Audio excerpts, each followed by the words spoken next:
جس کے کلچر کو ہر گزرتے وقت کے ساتھ ویسٹرن کلچر میں بدلا جا رہا ہے۔ پر انہی حالات میں سلام ہے قطر کو، جس نے پوری دنیا کے پریشر کو نہ صرف برداشت کرا بلکہ پوری دنیا کو ایک پیغام دیا کہ ہم صرف 28 دنوں کے لیے فیفا ورلڈ کپ کی وجہ سے اپنے مذہب، کلچر اور قوانین میں کوئی بدلاؤ نہیں کریں گے۔ اور اس طرح فیفا ورلڈ کپ میں ویسٹرن کلچر کی طرح واہیات قسم کے لباس پہن کر گراؤنڈ میں میچ دیکھنے کی اجازت نہیں ہوگی، اور اسی طرح میچ کے دوران کوئی بھی شخص گراؤنڈ میں شراب بھی نہیں پی سکتا، کوئی ہم جنس پرست اپنا جھنڈا نہیں لہرائے گا، اور نہ ہی کوئی ایسی حرکت برداشت کی جائے گی جو ان کے قانون اور اسلام کے خلاف ہو۔ اگر یہ قوانین قبول ہیں تو کوئی بھی شخص میچ دیکھنے کے لیے ہمارے اسٹیڈیمز میں آ سکتا ہے، ورنہ ہمیں کسی کی ضرورت نہیں، اور ہمیں اس بات سے بھی کوئی فرق نہیں پڑتا کہ ہمارا معاشی طور پہ کتنا بھی نقصان ہو جائے، کیونکہ اس ورلڈ کپ کے انتظام پر قطر $220 بلین خرچ کر چکا ہے۔ یہ اتنا زیادہ پیسہ ہے کہ اتنا تو کئی ترقیاتی ملکوں کی GDP بھی نہیں ہے، اور اس طرح انہوں نے پوری دنیا کو یہ پیغام دیا کہ ہم اپنے مذہبی قوانین پر کسی بھی طرح کا کمپرومائز نہیں کریں گے۔ قطر میں ویسے تو کچھ بارز پر شراب غیر مسلمز کے لیے دستیاب تو ہوتی ہے، لیکن وہاں اسے پبلک پلیسز پہ پینا منع ہے، اور اس ورلڈ کپ میں بھی اس قانون کو 10 لاکھ لوگوں کے کہنے پہ بھی نہیں بدلا گیا، جبکہ دیکھا جائے تو قطر کی اپنی کل آبادی 30 لاکھ بھی نہیں ہے۔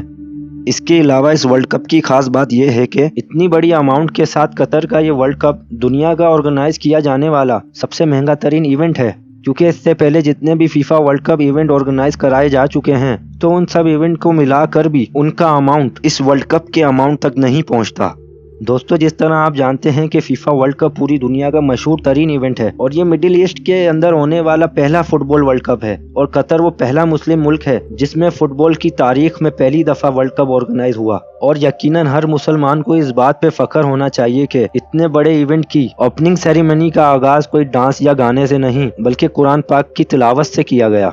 دوستو، اس ورلڈ کپ کی اوپننگ کو انتہائی خوبصورتی سے اسکرپٹ کیا گیا، جس میں ہوسٹ کے پوچھے گئے اس سوال کا جواب تھا کہ اس دنیا میں مختلف زبانیں بولنے والے اور مختلف کلچر رکھنے والے ممالک رنگ نسل کی بنیاد پہ بٹے ہوئے ہیں، تو کس طرح ان کو ایک کر کے اس راستے پہ لایا جائے جو سب کے لیے قبول ہو؟ تو اس سوال کا جواب سورہ حجرات کی آیت نمبر 13 سے دیا گیا، جسے پہلے عربی میں پڑھا گیا اور پھر اس کی ٹرانسلیشن انگلش میں کری گئی، جس کا مفہوم یہ ہے: اے لوگو، بے شک ہم نے پیدا کیا تم کو ایک مرد اور ایک عورت سے، اور بنا دیا ہم نے تم کو قومیں اور قبیلے تاکہ شناخت کرو آپس میں، بے شک تم میں زیادہ عزت والا اللہ کے نزدیک وہ ہے جو زیادہ متقی ہے، بے شک اللہ جاننے والا خبردار ہے۔ اور اس طرح اس آیت مبارکہ سے یہ پیغام گیا کہ اس دنیا کے سارے انسان ایک برابر ہیں، کسی بھی انسان کو نسل اور رنگت پر یا زبان پہ کوئی فوقیت حاصل نہیں، فوقیت صرف اس انسان کی ہے جو اللہ کا تقوی اختیار کرے گا، اور یہی چیز اللہ کے لیے قابل قبول ہے۔ اور دوستو، اس طرح انتہائی خوبصورتی کے ساتھ اسلام کے اس عظیم پیغام کو پوری دنیا میں پہنچا دیا گیا، جس کی مثال آج تک کسی انٹرنیشنل پلیٹ فارم پہ نہیں ملتی۔ اور صرف اتنا ہی نہیں، ہمارے نبی حضرت محمد مصطفیٰ صلی اللہ علیہ وآلہ وسلم کی سنتوں کو زندہ رکھنے کے لیے ایک اہم قدم جو قطر نے لیا، قطر میں شائقین کو عطر فری میں بانٹے گئے، اور اس کے علاوہ قطر کے مسلمان روایتی انداز میں شائقین میں محبتیں بانٹتے نظر آ رہے ہیں، جس سے امید ہے کہ اسلام کا اصل چہرہ پوری دنیا کے سامنے واضح ہو جائے گا کہ کس طرح اسلام کتنا عظیم اور خوبصورت مذہب ہے۔ اور اس طرح یہ کہنا غلط نہ ہوگا کہ قطر اس ایونٹ کے ذریعے کس خوبصورتی کے ساتھ اسلام کو ریپرزینٹ کر رہا ہے۔ دوستو، اسی طرح ایک واقعہ اس ورلڈ کپ میں دیکھنے کو ملا کہ جب نماز کا وقت ہوا اور اذان ہونے لگی تو ورلڈ کپ کی ان ایکٹیویٹیز کو اذان کے احترام میں 2 منٹ کے لیے روک دیا گیا، اور یوں اس طرح قطر اس وقت پوری مسلم دنیا کو ریپرزینٹ کر رہا ہے، یہ کہنا غلط نہیں ہوگا۔ جہاں تک فائدے کی بات ہے تو قطر کو اس ورلڈ کپ سے ٹورزم کی وجہ سے اربوں ڈالرز کا فائدہ ہوگا، اور دوسری طرف اس ورلڈ کپ کے ذریعے دین کا پیغام پوری دنیا میں پھیلایا جا رہا ہے، کیونکہ صرف فٹ بال فینز ہی نہیں بلکہ پوری دنیا کے 5 ارب لوگ اپنے ٹیلی ویژن کی اسکرین پر اور سوشل میڈیا کے ذریعے اس ورلڈ کپ کو اور اسلام کی ثقافت کو لائیو دیکھ سکیں گے، اور اس طرح دنیا میں اسلام کا اصل چہرہ پہنچ سکے گا، جسے انٹرنیشنل میڈیا نے صرف اور صرف خوف اور دہشت گردی سے جوڑ رکھا ہے۔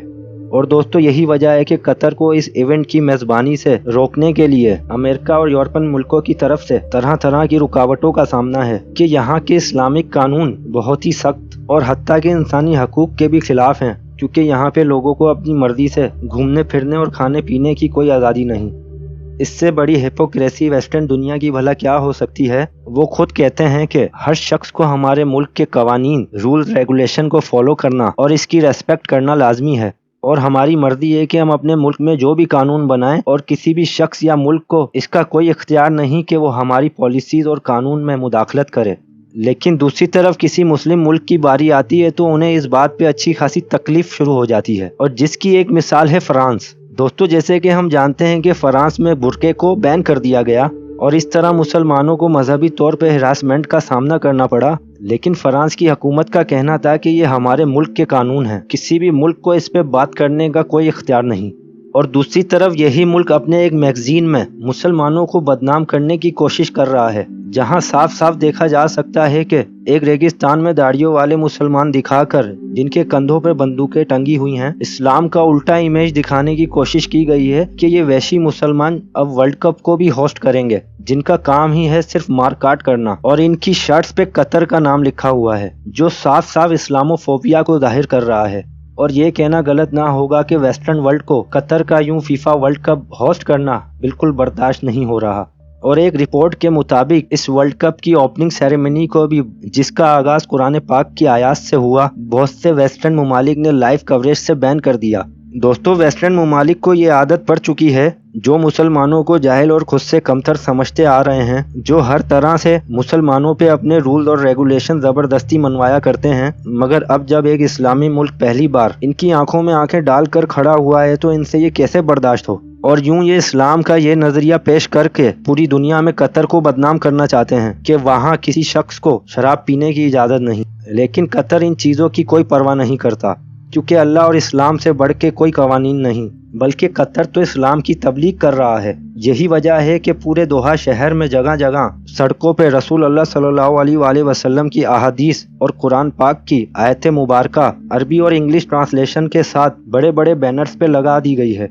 اور اس کے علاوہ اسلام کی تبلیغ کے لیے دنیا بھر سے 2000 علماء کرام کو قطر بلایا ہے، اور ڈاکٹر ذاکر نائک بھی ان علماء کرام کی ٹیم کا ایک حصہ ہیں۔ یہ تمام علماء کرام اسلام کی دعوت کا کام کرتے ہیں، اور اسٹیڈیم کے باہر ان لوگوں کی ڈیوٹی لگا دی گئی ہے، جس میں اسلام سے متعلق کوئی بھی سوال ہو، کوئی بھی شخص ان سے پوچھ سکتا ہے۔ اور ورلڈ کپ کی ٹکٹ کے پیچھے بھی ایک بار کوڈ ہے، جس کے اسکین کرنے پر کسی بھی شخص کو دین اسلام کی معلومات بآسانی مل سکتی ہے۔ اور ان چیزوں کا نتیجہ یہ نکلا ہے کہ ایک رپورٹ کے مطابق حالیہ 2 دن میں 558 لوگ اسلام قبول کر چکے ہیں، اور اس طرح قطر دین کا اتنا بڑا کام پوری دنیا کے سامنے سر انجام دے رہا ہے۔ پر دوسری طرف انٹرنیشنل میڈیا اب بھی اپنی حرکتوں سے باز نہیں آ رہا۔ ہومو سیکچولیٹی کے مطابق جب قطر کے امیر سے سوال کیا گیا کہ کیا جرمنی کے ہومو سیکچول لوگ اسٹیڈیم میں آ کے فیفا ورلڈ کپ دیکھ سکتے ہیں یا وہ اپنے گھروں میں بیٹھیں، بیسیکلی اس سوال کے ذریعے میڈیا نے قطر کو ٹرک کرنے کی کوشش کری تاکہ دنیا کے اندر یہ پیغام جائے کہ اسلام کتنا کنزرویٹو مذہب ہے، یہ اپنے علاوہ کسی اور کلچر کو ایکسیپٹ ہی نہیں کرتا۔ مگر قطر کے اس امیر نے بہت اچھا جواب دیا کہ ہم دنیا کے کسی بھی شخص کو اپنے ملک میں آنے سے نہیں روکتے، بس شرط یہ ہے کہ جس طرح آپ دنیا کے باقی ممالک کے قوانین کا احترام کرتے ہیں، بالکل اسی طرح سے ہمارے کلچر کا بھی احترام کیا جائے۔ دوستو، اب بات یہ ہے کہ جہاں ایک طرف قطر جیسا چھوٹا سا اسلامی ملک اتنے بڑے انٹرنیشنل ایونٹ کے ذریعے دنیا کو یہ پیغام دے رہا ہے کہ ہمارے اسلامی قانون کی پابندی کرو، کسی بھی ہومو سیکچول کو یہاں پہ کوئی آزادی نہیں، تو دوسری طرف 24 کروڑ آبادی والے مسلم ملک میں جو اسلام کا قلعہ کہلایا جاتا ہے، جوائلینڈ جیسی بیہودہ موویز کو آرٹ کے نام پہ پروموٹ کیا جا رہا ہے۔ دوستو، ویسے تو مسلمانوں کی عیاشی اور غلطیوں کو بہت ہائی لائٹ کیا جاتا ہے، دوسری طرف دنیا میں اگر کوئی مسلمان ملک اچھا کام کرے جو اسلام کی بھلائی کے لیے ہو، اس پہ ہم سب مسلمانوں کو فخر ہونا چاہیے۔ باقی آپ اس بارے میں کیا سوچتے ہیں؟ اپنی قیمتی رائے کا اظہار کمنٹ میں ضرور کریے گا، اور اگر آپ کو یہ ویڈیو پسند آئی ہے تو اسے لائک، اور اب تک آپ نے میرا چینل سبسکرائب نہیں کرا تو چینل کو سبسکرائب کرنا مت بھولیے گا۔ اب میں ملوں گا آپ سے نیکسٹ اچھی سی ویڈیو میں، تب تک کے لیے اپنا بہت خیال رکھیے گا، and thanks for watching this video. اللہ حافظ۔